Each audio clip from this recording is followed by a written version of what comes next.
I mean, I actually think it's like one fundamental thing that Democrats are doing wrong, which is it's not just as you say that Americans are less bigoted on average than you might think. The American people are actually supportive of a pretty progressive agenda in terms of making America a place with more equal opportunity. Like Americans really support increasing taxes on the wealthy, raising the minimum wage. They support all sorts of programs that Democrats theoretically could be talking about and paying attention to and pursuing and could be making our politics about. And instead, we're focusing on the very issues that are most divisive to Americans. And so beyond just how we talk, legislatively, we have a House of Representatives that we control. We control the presidency. And in the Senate, we have 50 votes. And we have these reconciliation bills we could pass. Joe Manchin offered $1.7 trillion or something in a package to pass. Like, that's a ton of money. You could do a ton of good. And instead, we've done absolutely nothing. I mean, you look at the Biden legacy. Like, what we wanted to prove to Americans was like, if Democrats win, like, we will deliver for you. And like, this is what happened. Like, Biden became president, passed like one big bill, which like expired. So like, it had all sorts of interesting programs, but it had like a hodgepodge of programs in it. Like the child tax credit's a pretty great one. Cut child poverty in half. That's genuinely an astounding achievement. And like their theory was that like they would pass these bills and they would be so popular that like they would obviously be able to pass another even bigger bill.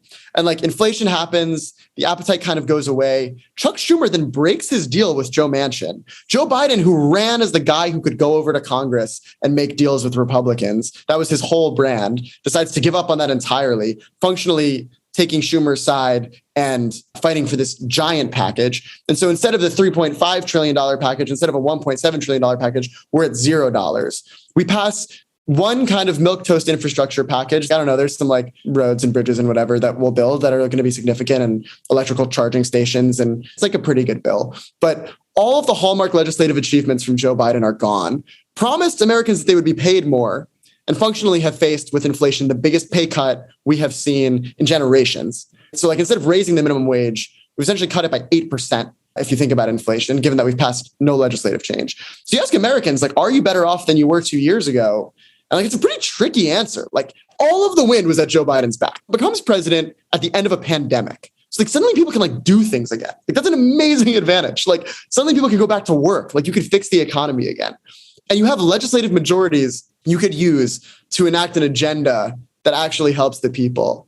And instead spent so much time on infighting, so much time trying to deliver the maximalist version of his policies, the $3.5 trillion program, that you end up with nothing except, I don't know, you got out of Afghanistan in a really messy way that left behind all sorts of refugees who you didn't even protect, including translators who helped you. Like, I don't know, like, it's just a really tough fucking argument. And so here's what I'd say to Democrats, like, forget the messaging. You have power, like you have control of government from now till November. Joe Manchin doesn't want us to lose the midterms.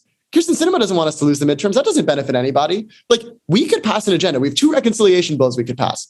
Fucking pass popular shit. Like just do it. Like pass the bills people actually want you to pass, not the wedge issues that you like to focus on or that Twitter says you should focus on.